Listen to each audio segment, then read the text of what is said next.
ఓం మహాగణపతే నమః. 2026 జనవరి మాసంలో ద్వాదశ రాశుల వారికి ఏ విధంగా ఉంటుందో చూద్దాము. ముందుగా 2026 నూతన ఆంగ్ల సంవత్సర శుభాకాంక్షలు. ఈ నూతన ఆంగ్ల సంవత్సరము ప్రతి ఒక్కరికి అనుకున్నటువంటి ఫలితాలు తీసుకురావాలి. అదేవిధంగా అనుకున్నటువంటి కోరికలు నెరవేరాలని కోరుకుంటూ, అదేవిధంగా ఎవరైతే ఈ నూతన సంవత్సరంలో కొన్ని రిజల్యూషన్స్ తీసుకుంటారో ఆ రిజల్యూషన్స్ కూడా మీరు తప్పకుండా పాటించి తద్వారా చక్కటి ఫలితాలు పొందాలని ఆశిస్తూ, మనము ఈ జనవరి మాసంలో ఉన్నటువంటి రాశి ఫలితాలు ద్వాదశ రాశుల వారికి ఏ విధంగా ఉంటాయో చూద్దాము. అయితే ఈ జనవరి మాసంలో ముఖ్యంగా గ్రహచారాన్ని, అంటే ఏ విధంగా గ్రహాలు సంచరిస్తున్నాయో కనుక చూసినట్టయితే ఒక చక్కటి యోగము అనేది మనకు కనిపిస్తుంది. 4 గ్రహాలు మనకు దాదాపుగా మొదటి భాగం, అంటే ఈ మాసంలో దాదాపుగా మొదటి 2 వారాలు దాదాపు 16, 17 తేదీ వరకు ఒకే రాశిలో సంచారం చేస్తున్నాయి. అదేవిధంగా దాని తర్వాత ఇంకొక రాశిలో సంచారం చేస్తున్నాయి. అంటే ముఖ్యంగా మనం చూసుకున్నట్టయితే మనకి బుధుడు, శుక్రుడు, అదేవిధంగా రవి, కుజుడు, ఈ 4 గ్రహాలు ముందుగా ధనస్సు రాశిలో సంచారం చేస్తున్నాయి. ఆ తర్వాత అంటే రెండవ భాగంలో జనవరి మాసంలో మకర రాశిలోకి సంచారం చేస్తున్నాయి. ఇది మనకు ఉన్నటువంటి చక్కటి గ్రహస్థితి. ఇక మిగతా గ్రహాలు కనుక చూసుకున్నట్టయితే మనకు శని మనకు మీన రాశిలో సంచారం చేస్తున్నాడు. అదేవిధంగా గురువు మనకి మిథున రాశిలో సంచారం చేస్తున్నాడు, వక్రీకరించి ఉన్నాడు. కేతువు మనకు సింహరాశిలోను, అదేవిధంగా మనకు రాహు వచ్చేసి కుంభరాశిలో సంచారం చేస్తున్నాడు. ఇవి స్థూలంగా మనకు ఈ మాసంలో ఉన్నటువంటి గ్రహస్థితి. వీటిని ఆధారంగా చేసుకొని మనము ఈ రాశుల వారికి 12 రాశుల వారికి ఎలాంటి ఫలితాలు కలుగుతున్నాయో చూద్దాం. తులారాశి వారికి ఈ మాసంలో ఉన్నటువంటి ఫలితాలు కనుక మనం ఒకసారి గమనించినట్టయితే తులారాశి వారికి చాలా చక్కటి ఫలితాలే అధికంగా గోచరిస్తున్నాయి. కుజుడు చాలా బాగున్నాడు, శుక్రుడు బాగున్నాడు, అదేవిధంగా బుధుడు కూడా అనుకూలంగా ఉన్నాడు, రవి కూడా అనుకూలంగా ఉన్నాడు. కాబట్టి జనవరి మాసంలో తులారాశి వారికి చాలా చక్కటి ఫలితాలే అధికంగా మనకు గోచరిస్తున్నాయి.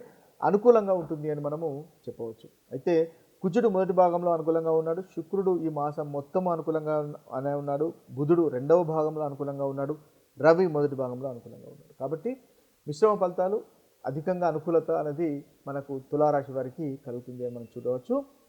శుక్రుని వల్ల చాలా చక్కటి ఫలితాలు కలుగుతాయి. స్నేహితులతో సంతోషంగా గడపడము, అధికారం వస్తుంది, ధనలాభం కనిపిస్తుంది, శత్రువులపైన జయం అనేది ఉంటుంది, ప్రాస్పరిటీ అనేది మనకి ఈ మాసంలో కలుగుతుంది. అదేవిధంగా వాహన సౌఖ్యం ఉంటుంది. ముఖ్యంగా మనకు తులారాశి వారికి రాష్ట్రాధిపతి అయినటువంటి శుక్రుడు, అదేవిధంగా అష్టమాధిపతి అయిన శుక్రుడు అనుకోకుండా లాభాలు, ధనలాభం కలిగిస్తాడు. మానసిక సంతోషం అనేది బాగుంటుంది. తృప్తికరమైనటువంటి భోజనం అనేది మీరు తప్పకుండా సేవిస్తారు. అదేవిధంగా మంచి వస్త్రధారణ కూడా, చక్కటి వస్త్ర అలంకారము, వస్త్రధారణ చేసేటటువంటి అవకాశాలు కనిపిస్తున్నాయి. మంచి ఆలోచనలు మనకు తులారాశి వారికి ఈ మాసంలో వస్తాయి. ఆ ఆలోచనలు ఆచరణలో పెడతారు. తద్వారా మంచి ఫలితాలు మీరు పొందగలుగుతారు. బంధువులు కూడా మీకు సహాయ సహకారాలు అందిస్తారు. బంధువులు మీకు ఏదైనా కోరుకున్నట్టయితే సహాయ సహకారాలు అందిస్తారు. స్నేహితుల వల్ల సహాయ సహకారాలు పొందుతారు. దాంపత్య జీవితం బాగుంటుంది. ప్రయాణాలు కూడా చక్కగా లాభిస్తాయి. రవి 3వ స్థానంలో సంచారం చేస్తున్నారు కాబట్టి మానసికంగా బాగుంటుంది. కార్యసిద్ధి అనేది బాగుంటుంది. వృత్తికి సంబంధించినటువంటి విషయాల్లో ప్రోగ్రెస్ అనేది తప్పకుండా తులారాశి వారికి కలుగుతుంది. శని కూడా 6వ ఇంట్లో ఉన్నాడు, చక్కగా ఉన్నాడు. శని ముందు నుంచి మీకు చాలా చక్కటి ఫలితాలు కలుగజేస్తున్నాడు. కేతువు లాభస్థానంలో ఉన్నాడు. కేతువు కూడా మీకు ముందు నుంచే ఈ తులారాశి వారికి అనుకూలంగా ఉన్నాడు. కాబట్టి ఓవరాల్గా చాలా చక్కటి ఫలితాలు అధికంగా మనకు ఈ తులారాశి వారికి గోచరిస్తున్నాయి. అయితే రెండవ భాగంలో కుజుడు అంతగా బాగాలేడు, అదేవిధంగా రవి కూడా బాగాలేడు. కాబట్టి అగ్రెసివ్గా మాత్రం ఉండకండి. పనుల్లో చిన్న చిన్న ఆటంకాలు ఉన్నా కూడా పనులు కంప్లీట్ అవుతాయి. పనులు వాటి మీద ఫోకస్ పెట్టండి. నిద్ర సరిగ్గా పట్టకపోవడం లాంటి ఫలితాలు కలుగుతున్నాయి. కాబట్టి కాస్త రెస్ట్ తీసుకునే ప్రయత్నం చేయండి. యోగా, ధ్యాన, మెడిటేషన్ చేసుకోవడం వల్ల కూడా తులారాశి వారికి చక్కటి ఫలితాలు ఈ మాసంలో కలుగుతాయి. ఈ ద్వాదశ రాశుల వారు ముఖ్యంగా మనకు కలుగుతున్నటువంటి ప్రతికూలమైనటువంటి ఫలితాలు, అంటే చెడు ఫలితాలు తొలగిపోయి అనుకూలమైనటువంటి ఫలితాలు కలగడానికి, అంటే మంచి ఫలితాలు కలగడానికి ముఖ్యంగా మనం తీసుకోవాల్సినటువంటి జాగ్రత్తలు లేదా పరిహారాలు గనక ఒకసారి మనం గమనించినట్టయితే ఈ 12 రాశులలో ముఖ్యంగా మేషరాశి, మిథున రాశి, తులారాశి, ధనస్సు రాశి, అదేవిధంగా మకర రాశి, ఈ రాశి వారికి కుజుడు అంతగా అనుకూలంగా లేడు. కాబట్టి ఈ రాశి వారు కుజునికి సంబంధించినటువంటి గ్రహ పరిహారాలు చేసుకోవడం వల్ల ఈ మాసంలో వీరికి కలుగుతున్నటువంటి చెడు ఫలితాలు తొలగిపోయి అనుకూలమైనటువంటి ఫలితాలు కలుగుతాయి. అయితే ఏంటి ఎలాంటి పరిహారాలు మనము కుజునికి సంబంధించినటువంటి పరిహారాలు చేసుకోవాలో ఒకసారి గమనించినట్టయితే, ముఖ్యంగా కుజునికి సంబంధించినటువంటి గ్రహ దేవత అదేవిధంగా హనుమంతుణ్ణి ఆరాధించినట్టయితే లేదా సుబ్రహ్మణ్య స్వామిని ఆరాధించినట్టయితే మనకు కుజుని వల్ల కలుగుతున్నటువంటి ప్రతికూలత ఫలితాలు తొలగిపోయి అనుకూలమైనటువంటి ఫలితాలు కలుగుతాయి. అయితే ముఖ్యంగా మంగళవారము లేదా శనివారము హనుమంతుని ఆలయ సందర్శనము చేయడం వల్ల ఈ మాసంలో ఈ రాశుల వారికి అనుకున్నటువంటి పనులు చేయగలుగుతాయి. ముఖ్యంగా పనులు అనేవి తొందరగా జరుగుతాయి.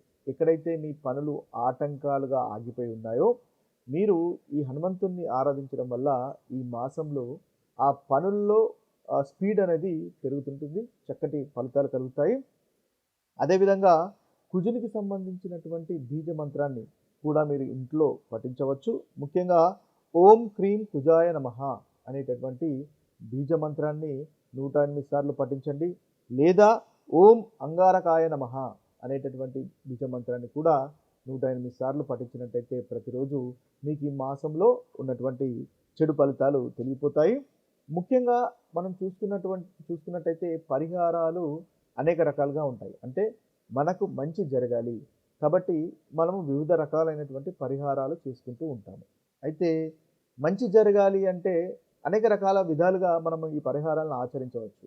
ముఖ్యంగా మనము భక్తి ద్వారా చేయవచ్చు, అదేవిధంగా కర్మ ద్వారా పరిహారం చేయవచ్చు, అదేవిధంగా బిహేవియర్ మీ ఆచరణ ద్వారా కూడా పరిహారాలు చేయవచ్చు. అంటే ఈ కుజుని వల్ల కలుగుతున్నటువంటి ప్రతికూలత తొలగిపోవడానికి ముఖ్యంగా కోపంగా ఉండకుండా ఉండడము, అహంకారాన్ని ప్రదర్శించకుండా ఉండడము, అగ్రెసివ్గా ఉండకుండా ఉండడం అనేది కూడా చక్కటి పరిహారంగా కలుగుతుంది. ఇలా మీ బిహేవియర్లో కనుక మార్పు వచ్చినట్టయితే ఆటోమేటిక్గా మీకు ఉన్నటువంటి గ్రహాల యొక్క స్ట్రెంగ్త్ అనేది పెరుగుతుంటుంది. ఎందువల్లంటే మనకు ప్రకృతి అనేది ఆ విధంగా మనకు ప్రవర్తిస్తుంది. కాబట్టి మీ యొక్క బిహేవియర్లో కనుక మార్పు వచ్చినట్టయితే చక్కటి ఫలితంగా కలుగుతుంటుంది. ఈ కుజునికి సంబంధించినటువంటి విషయంలో అహంకారం తగ్గించుకోవడం వల్ల మంచి ఫలితాలు అనేవి కలుగుతాయి. మీకు ఒకవేళ ప్రాపర్టీకి సంబంధించినటువంటి విషయాల్లో కానీ, లేదా వాహనానికి సంబంధించినటువంటి విషయాల్లో కానీ, ల్యాండ్ ప్రాపర్టీస్ విషయాల్లో కానీ ఒకవేళ ఇబ్బందులు కనుక పడుతున్నట్టయితే ఈ అహంకారాన్ని తగ్గించుకోవడము, ఇంట్లో కోపాన్ని తగ్గించుకోవడం వల్ల కూడా అది పాజిటివ్గా మారుతుంది. తద్వారా ఆ ఫలితాలు కూడా మీకు తొందరగా వస్తాయి అనేది గుర్తుపెట్టుకోండి. ఇక చూసుకున్నట్టయితే కుజుడు అనుకూలంగా లేడు కాబట్టి తీసుకునేటటువంటి ఆహార విషయంలో, రక్తానికి సంబంధించినటువంటి ఆహారం విషయంలో బీట్రూట్స్ కానీ, లేదా క్యారెట్స్ కానీ, బాదాలు కానీ ఇలాంటివి తీసుకోవడం వల్ల కూడా మీకు చాలా చక్కటి ఫలితాలు ఉంటాయి. ఆ కుజునికి సంబంధించినటువంటి ఎనర్జీ తగ్గిపోతుంది. ఆ ఎనర్జీని మీరు ఇంట్లో మళ్ళీ దాన్ని రీప్రొడ్యూస్ చేసుకోవడానికి ఉపయోగపడుతుంది. ఇది ముఖ్యంగా కుజునికి సంబంధించినటువంటి పరిహారంగా మనం చూడవచ్చు. ఇక మిగతా రాశుల యొక్క పరిహారాలు కనుక చూసినట్టయితే వృషభ రాశి, కర్కాటక రాశి, సింహరాశి, కన్య రాశి ఈ 4 రాశుల వారు రవిని ఆరాధించినట్టయితే వీరికి చాలా చక్కటి ఫలితాలు కలుగుతాయి. ముఖ్యంగా రవి అంటే సూర్య నమస్కారాలు చేయడం వల్ల మంచి ఫలితాలు ఈ రాశి వారికి కలుగుతాయి. ఉదయం ఎండలో సూర్య నమస్కారం చేయడం వల్ల మీకు మంచి ఫలితాలు అనేవి మనకు కలుగుతాయి. ముఖ్యంగా ఆదివారం రోజు ఫాస్టింగ్ చేయడం వల్ల కూడా ఈ రాశుల వారికి అనుకున్నటువంటి ఫలితాలు కలుగుతాయి. ముఖ్యంగా మన కుజుని యొక్క రవి యొక్క బీజ మంత్రాన్ని కనుక మనం పఠించగలిగినట్టయితే ప్రతిరోజు చాలా చక్కటి అనుకూలత అనేది మీకు పెరుగుతుంటుంది. ఓం హ్రాం హ్రీం హ్రౌం సూర్యాయ నమః అనేటటువంటి రవి బీజ మంత్రాన్ని పఠించండి. తద్వారా ఏదైతే రవి వల్ల మీకు ప్రతికూలత ఉందో ఆ ప్రతికూలత అనేది తొలగిపోతుంది. అయితే ముఖ్యంగా చూసుకున్నట్టయితే బిహేవియరల్ మనము రెమెడీస్ కనుక చూసుకున్నట్టయితే, ఆచరణలో చేయవలసినటువంటి రెమెడీస్ కనుక చూసుకున్నట్టయితే తల్లిదండ్రులను ఆరాధించడం వల్ల మంచి ఫలితాలు మీకు కలుగుతాయి. ముఖ్యంగా తండ్రి గారిని సేవించడం వల్ల, గౌరవించడం వల్ల, పెద్దలను ఎల్డర్స్ని, మంచి స్టేటస్లో ఉన్నవారిని, మంచివారిని గౌరవించడం వల్ల రవి మీ జాతకంలో బలంగా మారుతాడు. తద్వారా మీకు సమాజంలో కీర్తి ప్రతిష్టలు కలుగుతాయి. అదేవిధంగా శే ఆరోగ్యం బావుంటుంది. ఎందువల్లంటే రవి మనకు ఆరోగ్యానికి కారకుడు. ముఖ్యంగా ఆరోగ్యం కూడా చాలా చక్కగా ఉంటుంది. అందువల్ల ఈ యొక్క ఫలితాలు మీరు చేసుకోవడం వల్ల మంచి ఫలితాలు కలుగుతాయి. ఇక చూసుకున్నట్టయితే మనము మిగతా రాశులు, మనం ఏదైతే మిగతా రాశులున్నాయో వృశ్చిక రాశి, కుంభరాశి, మీనరాశి వీరికి ముఖ్యంగా బుధుడిని ఆరాధించడం వల్ల చాలా చక్కటి ఫలితాలు కలుగుతాయి. అంటే ప్రతి బుధవారము విష్ణు సహస్రనామాన్ని పఠించడం వల్ల, వినడం వల్ల మీకు ఈ రాశుల వారికి ఈ మాసంలో చెప్పుకోదగినటువంటి పరిహారంగా మనం చూడవచ్చు. ఇవి స్థూలంగా ఈ రాశుల వారికి ఈ మాసంలో తీసుకోవాల్సినటువంటి పరిహారాలు. మరొక వీడియోలో మరొక రాశి ఫలితాలతో కలుద్దాము. అంతవరకు సెలవు. సర్వే జన సుఖినో భవంతు. సర్వే సుజన సుఖినో భవంతు. నమస్తే.